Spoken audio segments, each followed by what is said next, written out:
श्रीमद् भगवत गीता के आज हम अध्याय 5, 6 और 7 का वर्णन करेंगे। अध्याय 5 कर्म योग। अर्जुन ने कहा, हे श्री कृष्ण, पहले आप मुझसे कर्म त्यागने के लिए कहते हैं और फिर भक्ति पूर्वक कर्म करने का आदेश देते हैं। क्या आप अब कृपा करके निश्चित रूप से मुझे बताएंगे कि इन दोनों में से कौन अधिक लाभप्रद है? श्री भगवान ने उत्तर दिया, मुक्ति के लिए तो कर्म का परित्याग तथा भक्ति में कर्म योग दोनों ही उत्तम है, किंतु इन दोनों में से कर्म के परित्याग से भक्ति युक्त कर्म श्रेष्ठ है। जो पुरुष ना तो कर्म फलों से घृणा करता है और ना कर्म फल की इच्छा करता है, वह नित्य सन्यासी जाना जाता है। हे महाबाहु अर्जुन, ऐसा मनुष्य समस्त द्वंद्वों से रहित होकर भाव बंधन को पार कर पूर्णतया मुक्त हो जाता है।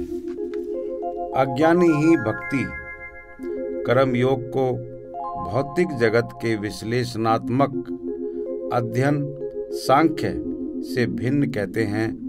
जो वस्तुतः ज्ञानी हैं, वे कहते हैं कि जो इनमें से किसी एक मार्ग का भली भांति अनुसरण करता है, वह दोनों के फल प्राप्त कर लेता है।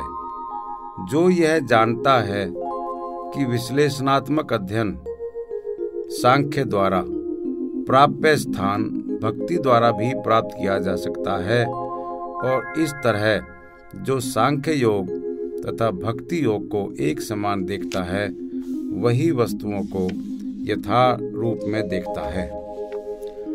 भक्ति में लगे बिना केवल समस्त कर्मों का परित्याग करने से कोई सुखी नहीं बन सकता, परंतु भक्ति में लगा हुआ विचारवान व्यक्ति शीघ्र ही परमेश्वर को प्राप्त कर लेता है। जो भक्ति भाव से कर्म करता है, जो विशुद्ध आत्मा है और अपने मन तथा इंद्रियों को वश में रखता है, वह सबों को प्रिय होता है और सभी लोग उसे प्रिय होते हैं। ऐसा व्यक्ति कर्म करता हुआ भी कभी नहीं बंधता। दिव्य भावनामृत युक्त पुरुष देखते, सुनते, स्पर्श करते, सूंघते, खाते, चलते फिरते, सोते तथा श्वास लेते हुए भी अपने अंतर में सदैव यही जानता रहता है कि वास्तव में वह कुछ भी नहीं करता।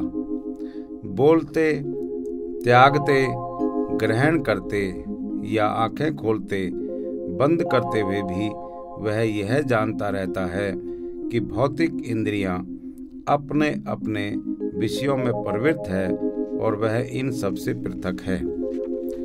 जो व्यक्ति कर्म फलों को परमेश्वर को समर्पित करके आसक्ति रहित होकर अपना कर्म करता है, वह पाप कर्मों से उसी प्रकार अप्रभावित रहता है जिस प्रकार कमल पत्र जल से अस्पर्श रहता है।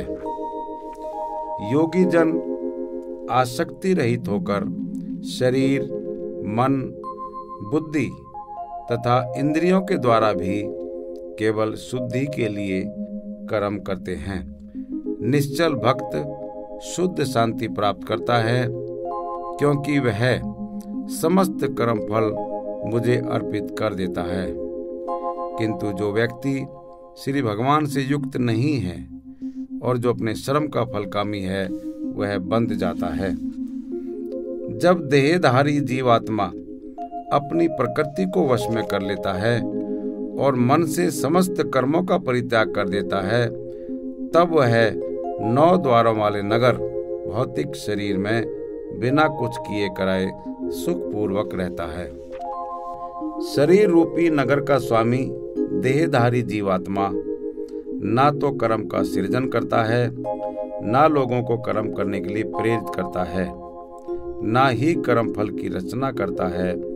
यह सब तो प्रकृति के गुणों द्वारा ही किया जाता है। परमेश्वर ना तो किसी के पापों को ग्रहण करता है न पुण्यों को, किंतु सारे देहधारी जीव उस अज्ञान के कारण मोहग्रस्त रहते हैं जो उनके वास्तविक ज्ञान को आच्छादित किए रहता है। किंतु जब कोई उस ज्ञान से प्रबुद्ध होता है जिससे अविद्या का विनाश होता है, तो उसके ज्ञान से सब कुछ उसी तरह प्रकट हो जाता है जैसे दिन में सूर्य से सारी वस्तुएं प्रकाशित हो जाती हैं।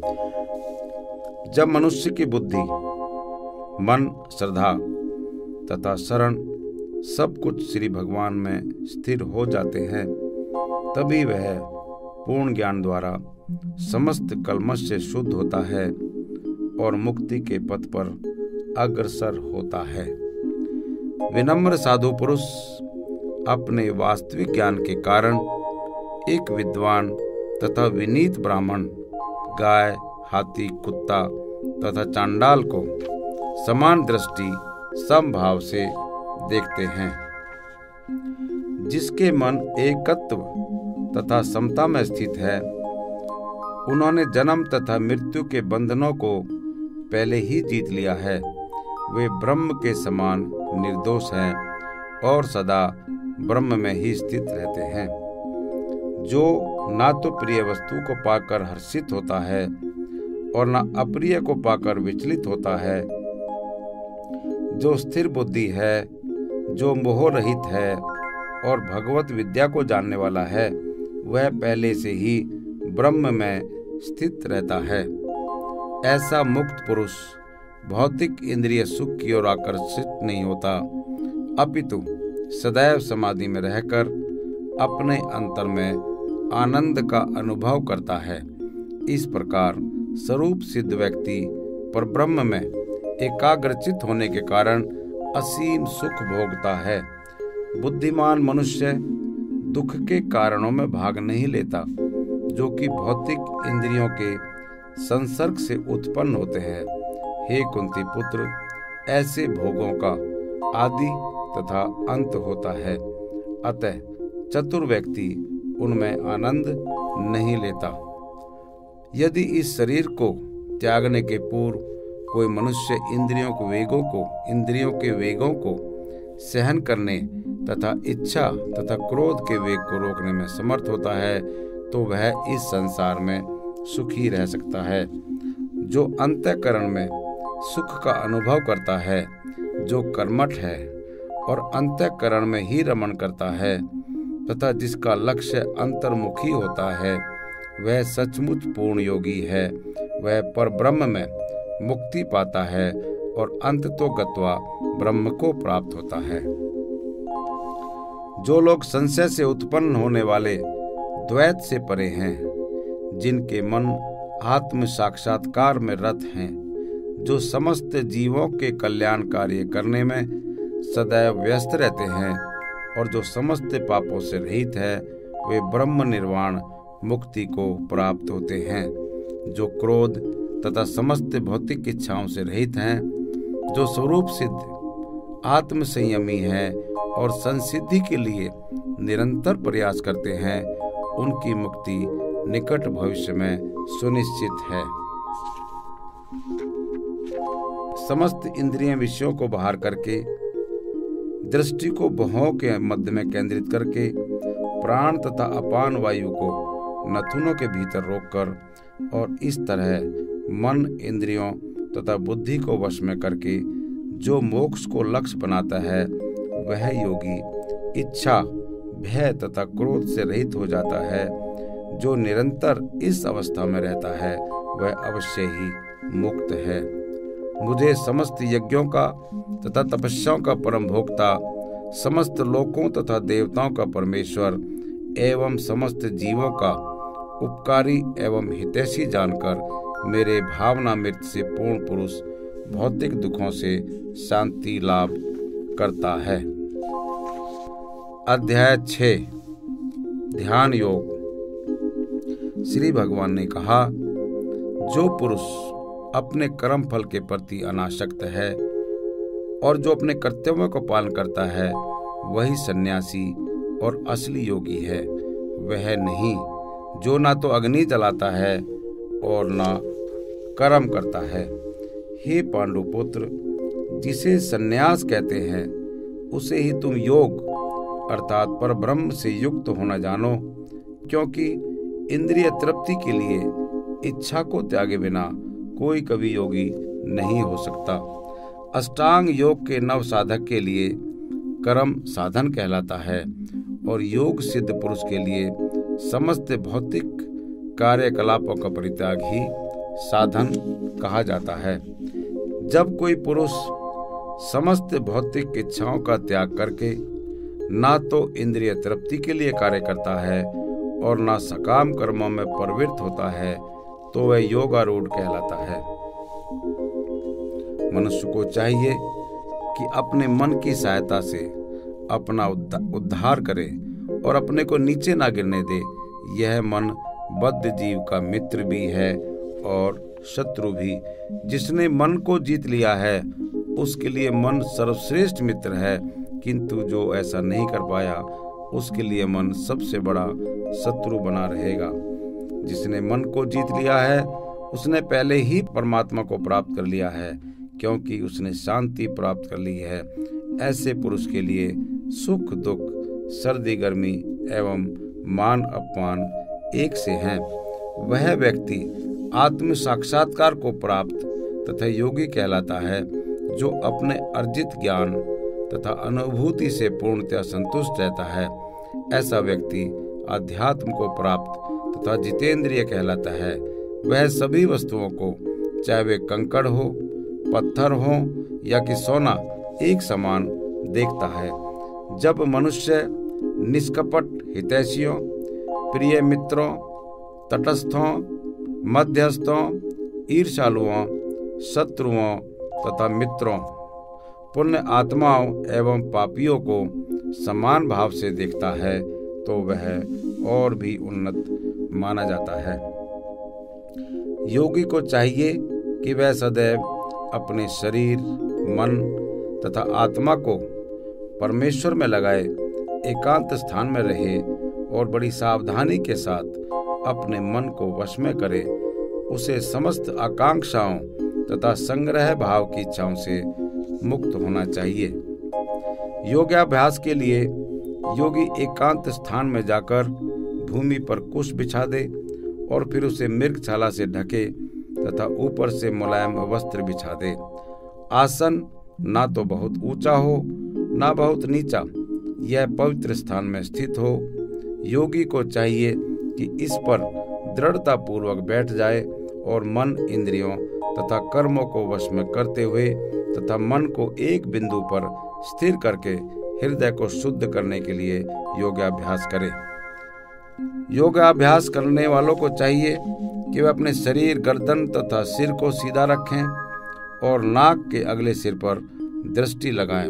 इस प्रकार वह अविचलित तथा दमित मन से, भय रहित, विषय जीवन से पूर्णतः मुक्त होकर अपने हृदय में मेरा चिंतन करे और मुझे ही अपना चरम लक्ष्य बनाए।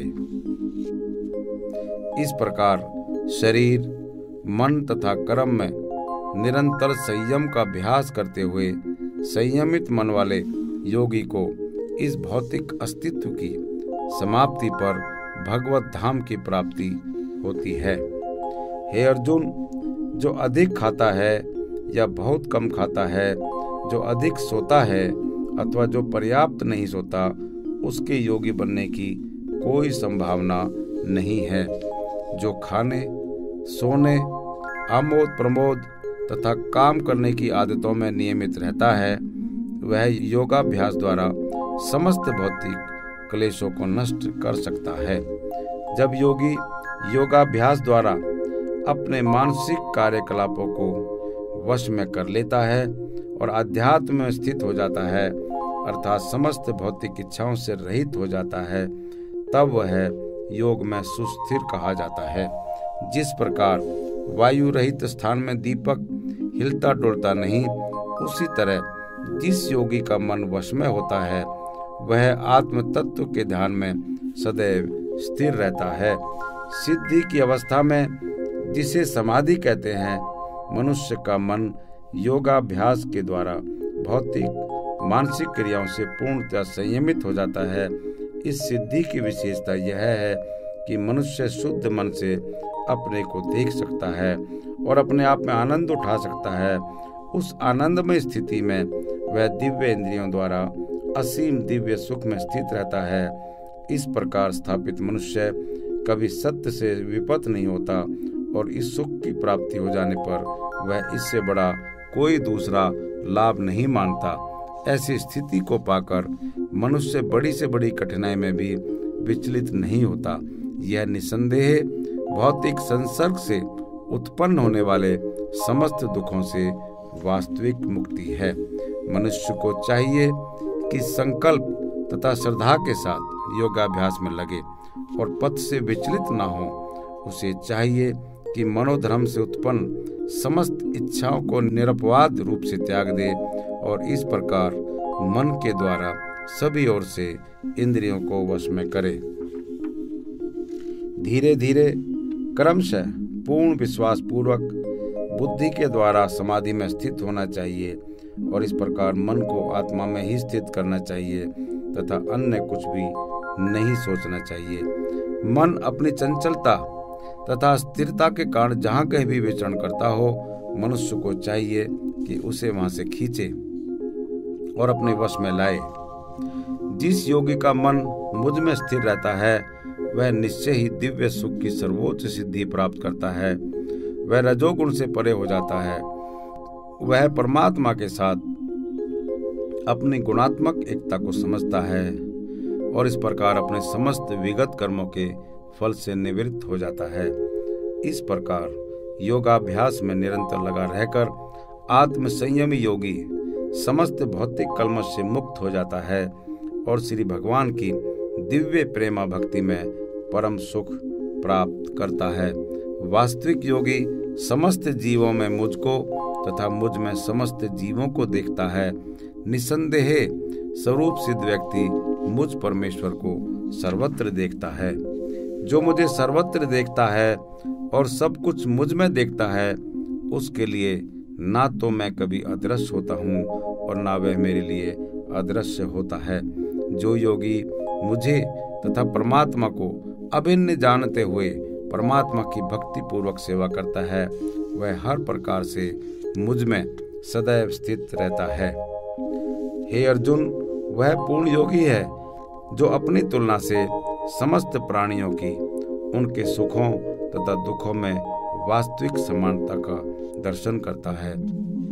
अर्जुन ने कहा, हे मधुसूदन, आपने जिस योग पद्धति का संक्षेप में वर्णन किया है, वह मेरे लिए अव्यवहारिक तथा असहनीय है, क्योंकि मन चंचल तथा अस्थिर है।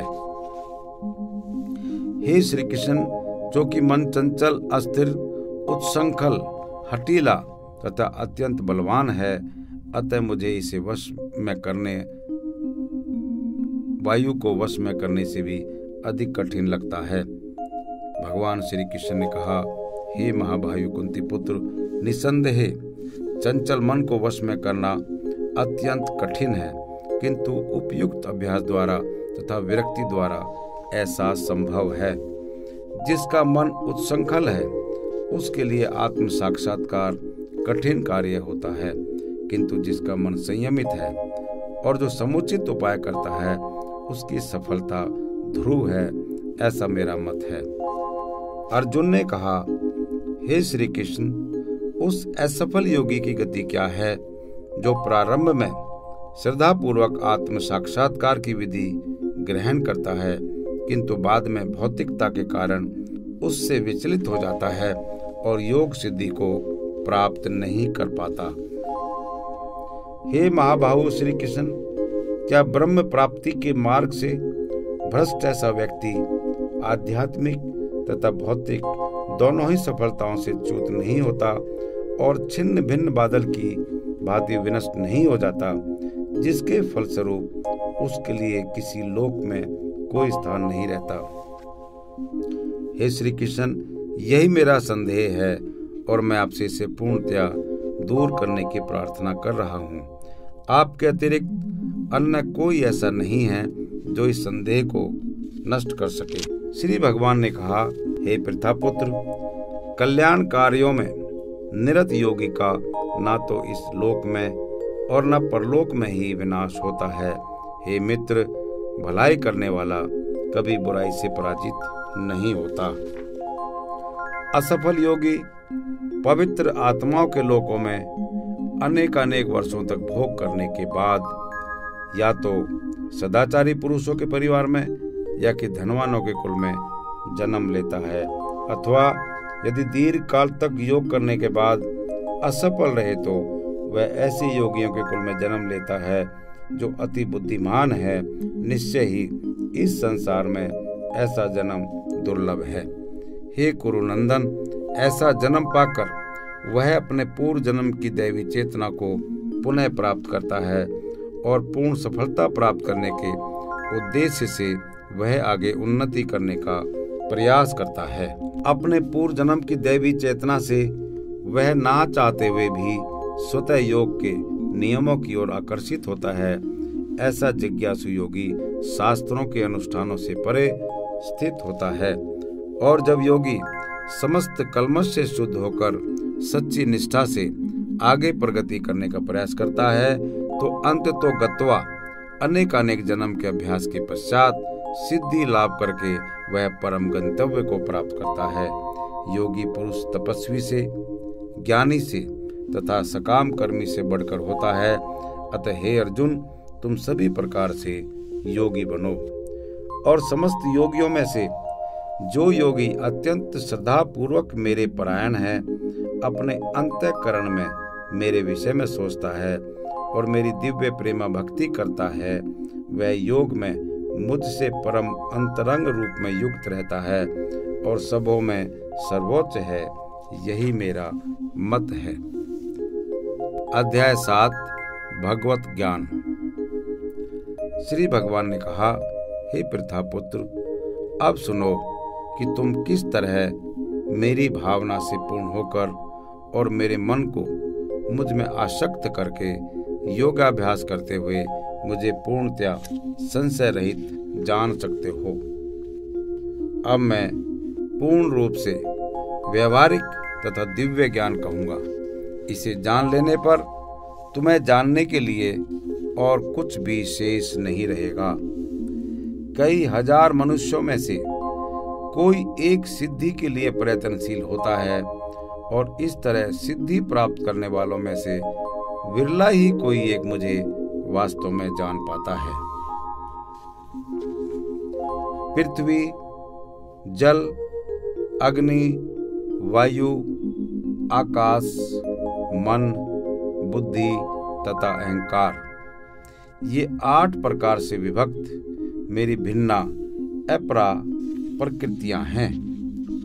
हे महाबाहु अर्जुन, इनके अतिरिक्त मेरी एक अन्य पराशक्ति है जो उन जीवों से युक्त है जो इस भौतिक अपरा प्रकृति के साधनों का विदोहन कर रहे हैं। सारे प्राणियों का उद्गम इन दोनों शक्तियों में है। इस जगत में जो कुछ भी भौतिक तथा आध्यात्मिक है, उसकी उत्पत्ति तथा प्रलय मुझे ही जानो। हे धनंजय, मुझसे श्रेष्ठ कोई सत्य नहीं है। जिस प्रकार मोती धागे में गुथे रहते हैं, उसी प्रकार सब कुछ मुझ पर ही आश्रित है। हे कुंती पुत्र, मैं जल का स्वाद हूँ, सूर्य तथा चंद्रमा का प्रकाश हूँ, वैदिक मंत्रों में ओमकार हूँ, आकाश में ध्वनि हूँ और मनुष्य में सामर्थ्य हूँ। मैं पृथ्वी की आद्य सुगंध और अग्नि की ऊष्मा हूँ। मैं समस्त जीवों का जीवन तथा तपस्वियों का तप हूँ। हे पृथापुत्र, यह जान लो कि मैं ही समस्त जीवों का आदि बीज हूँ, बुद्धिमानों की बुद्धि तथा समस्त तेजस्वी पुरुषों का तेज हूँ। मैं बलवानों का कामनाओं तथा इच्छा से रहित बल हूँ। हे भरत श्रेष्ठ अर्जुन, मैं वह काम हूँ जो धर्म के विरुद्ध नहीं है। तुम जान लो कि मेरी शक्ति द्वारा सारे गुण प्रकट होते हैं, चाहे वे सतोगुण हो, रजोगुण हो या तमोगुण हो। एक प्रकार से मैं ही सब कुछ हूँ, किंतु हूँ स्वतंत्र। मैं प्रकृति के गुणों के अधीन नहीं हूँ, अपितु वे मेरे अधीन है। 3 गुणों सतो, रजो तथा तमो के द्वारा मोहग्रस्त यह सारा संसार मुझ गुणातीत तथा अविनाशी को नहीं जानता। प्रकृति के 3 गुणों वाली इस मेरी दैवी शक्ति को पार कर पाना कठिन है, किंतु जो मेरे शरणागत हो जाते हैं वे सरलता से इसे पार कर जाते हैं। जो निपट मूर्ख हैं, जो मनुष्यों में अधम हैं, जिनका ज्ञान माया द्वारा हर लिया गया है तथा जो असुरों की नास्तिक प्रकृति को धारण करने वाले हैं, ऐसे दुष्ट मेरी शरण ग्रहण नहीं करते। हे भरत श्रेष्ठ, 4 प्रकार के पुण्य आत्मा मेरी सेवा करते हैं: आर्त, जिज्ञासु, अर्थार्थी तथा ज्ञानी। इनमें से जो परम ज्ञानी है और शुद्ध भक्ति में लगा रहता है वह सर्वश्रेष्ठ है, क्योंकि मैं उसे अत्यंत प्रिय हूँ और वह मुझे प्रिय है। निस्संदेह ये सब उदार चेता व्यक्ति हैं, किंतु जो मेरे ज्ञान को प्राप्त है उसे मैं अपने ही समान मानता हूँ। वह मेरी दिव्य सेवा में तत्पर रहकर मुझ सर्वोच्च उद्देश्य को निश्चित रूप से प्राप्त करता है। अनेक जन्म जन्मांतर के बाद जिसे सचमुच ज्ञान होता है वह मुझको समस्त कारणों का कारण जानकर मेरी शरण में आता है। ऐसा महात्मा अत्यंत दुर्लभ होता है। जिनकी बुद्धि भौतिक इच्छाओं द्वारा मारी गई है वे देवताओं की शरण में जाते हैं और वे अपने अपने स्वभाव के अनुसार पूजा के विशेष विधि विधानों का पालन करते हैं। मैं प्रत्येक जीव के हृदय में परमात्मा स्वरूप स्थित हूँ। जैसे ही कोई किसी देवता की पूजा करने की इच्छा करता है, मैं उसकी श्रद्धा को स्थिर करता हूँ, जिससे वह उसी विशेष देवता की भक्ति कर सके। ऐसी श्रद्धा से समन्वित वह देवता विशेष की पूजा करने का यत्न करता है और अपनी इच्छा की पूर्ति करता है, किंतु वास्तविकता तो यह है कि ये सारे लाभ केवल मेरे द्वारा प्रदत्त है। अल्प बुद्धि वाले व्यक्ति देवताओं की पूजा करते हैं और उन्हें प्राप्त होने वाले फल सीमित तथा क्षणिक होते हैं। देवताओं की पूजा करने वाले देवलोक को जाते हैं, किंतु मेरे भक्त अंततः मेरे परम धाम को प्राप्त होते हैं। बुद्धिहीन मनुष्य मुझको ठीक से ना जानने के कारण सोचते हैं कि मैं भगवान श्री कृष्ण पहले निराकार था और अब मैं इस स्वरूप को धारण किया है। वे अपने अल्प ज्ञान के कारण मेरी अविनाशी और सर्वोच्च प्रकृति को नहीं जान पाते। मैं मूर्खों तथा अल्पज्ञों के लिए कभी भी प्रकट नहीं हूँ। उनके लिए तो मैं अपनी अंतरंगी शक्ति द्वारा आच्छादित रहता हूँ, अतः वे यह नहीं जान पाते कि मैं अजन्मा तथा अविनाशी हूँ। हे अर्जुन, श्री भगवान होने के नाते मैं जो कुछ भूतकाल में घटित हो चुका है, जो वर्तमान में घटित हो रहा है और जो आगे होने वाला है वह सब कुछ जानता हूँ। मैं समस्त जीवों को भी जानता हूँ, किंतु मुझे कोई नहीं जानता। हे भरतवंशी, हे शत्रु विजेता, समस्त जीव जन्म लेकर इच्छा तथा घृणा से उत्पन्न द्वंद्वों से मोहग्रस्त होकर मोह को प्राप्त होते हैं। जिन मनुष्यों ने पूर्व जन्मों में तथा इस जन्म में पुण्य कर्म किए हैं और जिनके पाप कर्मों का पूर्णतया उच्छेदन हो चुका है, वे मोह के द्वंद्वों से मुक्त हो जाते हैं और वे संकल्प पूर्वक मेरी सेवा में तत्पर होते हैं। जो जरा तथा मृत्यु से मुक्ति पाने के लिए यत्नशील रहते हैं, वे बुद्धिमान व्यक्ति मेरी भक्ति की शरण ग्रहण करते हैं। वे वास्तव में ब्रह्म हैं, क्योंकि वे दिव्य कर्मों के विषय में पूरी तरह से जानते हैं। जो मुझ परमेश्वर को मेरी पूर्ण चेतना में रहकर मुझे जगत का, देवताओं का तथा समस्त यज्ञ विधियों का नियामक जानते हैं, वे अपनी मृत्यु के समय भी मुझ श्री भगवान को जान और समझ सकते हैं।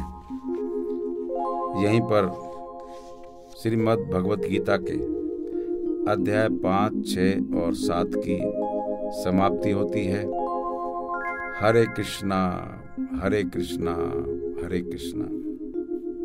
साथियों, यदि आपको यह वीडियो अच्छी लगे तो आप कृपया करके मेरे इस YouTube चैनल को सब्सक्राइब करें और बेल आइकन को दबाएं, जिससे कि भविष्य में आने वाली मेरी सभी वीडियो आप तक स्वतः पहुंच जाए। आप कृपया इस वीडियो को लाइक करें, इसके ऊपर कमेंट करें और अपने दोस्तों को शेयर करें। आपका बहुत बहुत धन्यवाद।